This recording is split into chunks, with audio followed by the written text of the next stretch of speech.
briefing. I think this time Drew really will be doing it on Water Power Research and Development Act, which was advised by Professor Apson. So let's move to our final briefing. Awesome. Cool. Good morning and good evening. My name is Drew Poling, and I'm here to present the final briefing for the Potential Power Team on HR 6084, the Water Power Research and Development Act. Now, before I begin, I want to say thank you to our manager and deputy manager, Liz Wilson and Colleen Neely, as well as my team members, Anna Nikolova and Carol Hugh, who worked with me on this output. Finally, I want to say thank you to Professor Apson for his support and guidance, both on this output and throughout the entire summer workshop. To preview what I'll be covering today, I'm going to start by introducing the bill, then move into the problems that this bill addresses, explain the funding priorities for the bill, then cover the solutions put forward, as well as the different forms of water power technologies utilized. Finally, I'll describe how HR 6084 can guide the US towards a more just energy sector. This bill, introduced by Congresswoman Suzanne Bonamici, funds the expansion of research and development efforts for water power technologies. The two main types of water power technologies are hydropower, shown in the top photo of the Care Dam, and marine energy, shown in the bottom photo here with a power buoy off of New Jersey's coast. The implementation of these technologies will reduce the need for highly polluting fossil fuels to provide electricity across the United States, provide a new source of job and revenue growth for coastal communities by commercializing marine technologies, and also address the current impacts that existing hydropower dams have on their surrounding communities and ecosystems. One of the problems this bill addresses is the current dependence on fossil fuel energy sources. As the graph shows, coal and natural gas made up the majority of 2019 energy generation, with 61% of the national total together. These energy sources greatly impact the health of neighboring communities as well. Due to the proximity of coal-fired power plants, minority groups experience 38% higher levels of nitrogen dioxide pollution, and additionally, childhood asthma rates are twice as high in Black communities for the same reason. Regarding natural gas, production has actually increased by 60% over the past decade, and this American shale revolution has run new pipeline projects through low-income communities, communities of color, and across indigenous lands. The second problem addressed is the need for further research and development in the marine energy sector. As marine energy technologies are still in an early stage of development in the United States, they require government funding to become competitive. Finally, aging dam infrastructure is in desperate need of attention across the country, with 17% of current standing dams having high hazard potential. These existing projects require attention to mitigate any risk of collapsing infrastructure. Here we have a case study of the Dalles Dam, which is located on the Columbia River in Oregon. This project generates 1,878 megawatts of electricity.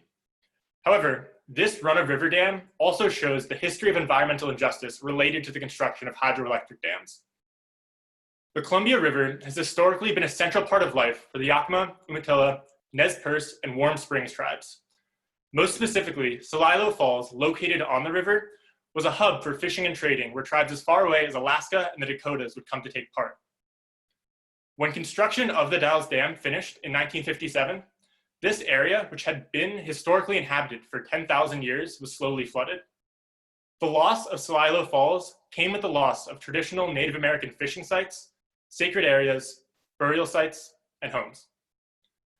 While dams generate cheap renewable electricity, they significantly impact surrounding communities and ecosystems. This illustrates a main reason that the future of water power technology relies on the commercialization of marine technologies. That future is further understood in the funding distribution of the bill, which is shown in this graphic here. 75% of the total funding goes toward the research and development of marine technologies, with hydropower receiving the remaining percentage.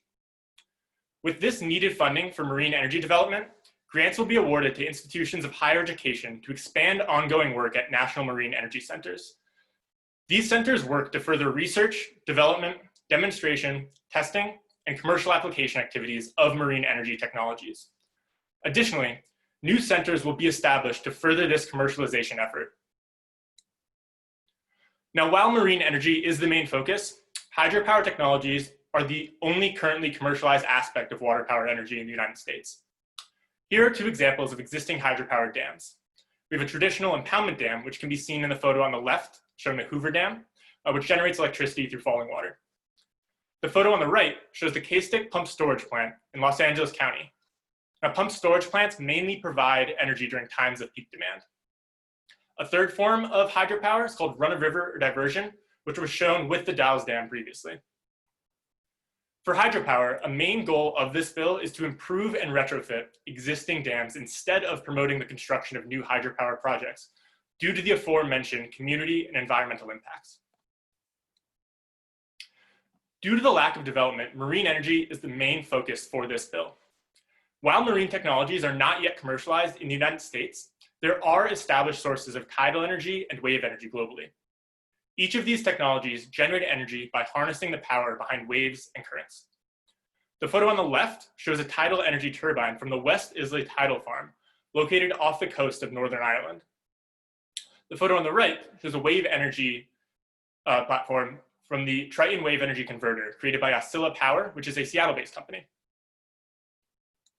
Now, unlike wave and tidal energy, salinity gradient technologies have yet to be commercialized anywhere. Salinity gradient power has the potential to produce a constant and efficient flow of energy through chemical pressure differentials created between freshwater and saltwater, which is shown in the diagram on the left.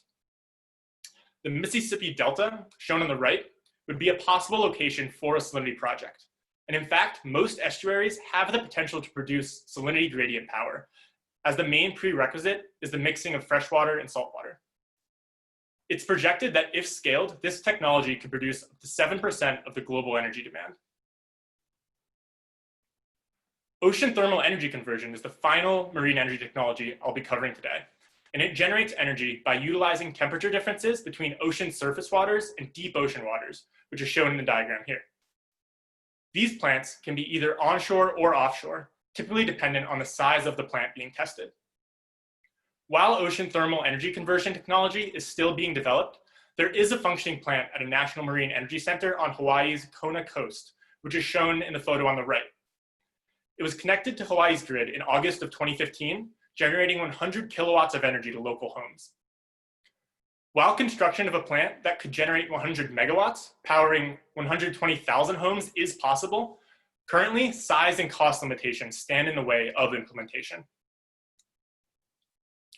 In measuring the success of this bill, the short-term metrics considered are the rate of commercialization for marine energy, the decreased environmental impact of water power technologies, and any improvement in grid reliability as a result. Together, these metrics work to achieve the ultimate outcome of the bill, diversifying the energy mix away from highly polluting fossil fuel sources, such as the Philadelphia oil refinery shown here. This refinery exploded in 2019, enveloping the surrounding and predominantly African-American community in 5,000 pounds of hydrofluoric acid, a deadly pollutant. Further research into this catastrophe found that the refinery was also releasing benzene unreported into the air at 21 times the safe federal limit for years. In renovating the national energy system, the communities most impacted by our existing energy sources need to be considered first. Low-income households and communities of color are more likely to live in proximity to polluting industries such as coal-fired power plants, oil refineries, and pipeline infrastructure, forcing their exposure to harmful levels of air pollution and unsafe drinking water. At its intersection, our demand to end the era of fossil fuels must be rooted in equity and the protection and realization of human rights. This bill can address each of these issues if implemented correctly, and it is necessary to include minority-serving institutions and tribal entities in the research and development efforts going forward. With the ability to decrease national dependence on highly polluting energy sources and jumpstart a potentially $900 billion marine energy industry, this bill can take major steps towards creating an equitable and sustainable energy future for the United States.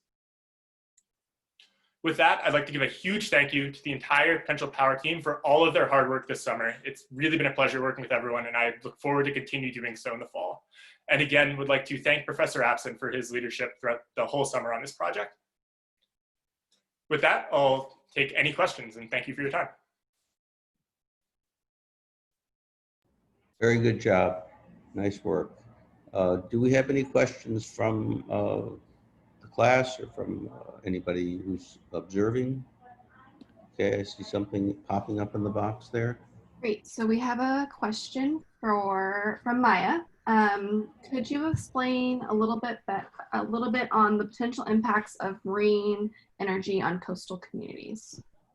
Yeah, that's definitely a great question. And as I mentioned, the development of marine energy technologies has the potential to improve the economy for a lot of those areas. One case study that we were looking at was in Nova Scotia, which found that if they installed a 150 turbine array, it would bring 22,000 new full-time jobs to the area, and over a 25-year period, increase the GDP by around 1.7 billion as well. And additionally, an array of this size would likely avoid the emissions of 129,000 tons of sulfur dioxide, 17,000 tons of nitrous oxide, and 9.6 million tons of carbon dioxide over about the same time period. So really the benefits are there if we can scale these technologies. Okay. Great. We have another question from Jenny.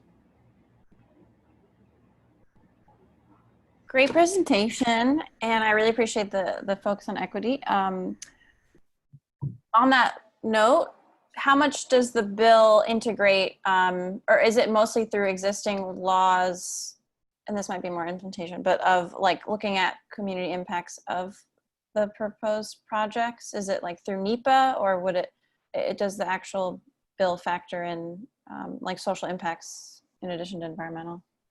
Yeah, so the bill doesn't specify who they'll be working with directly when implementing these technologies. I think a bit of the reason for that is because the first step is making sure they can be developed and scaled to provide energy effectively at a commercialized level.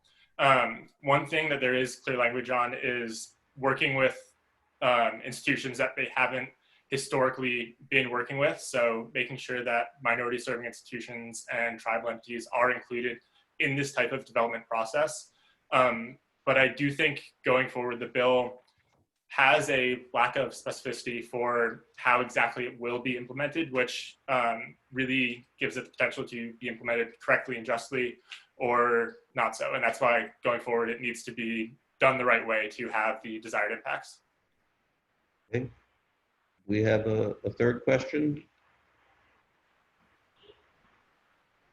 Nobody has raised their hands. Okay, well, if not, then let me thank you for a very good job and thank all of our briefers today for really doing an amazing job of summarizing some very complex proposals and bills in a very short period of time. So let me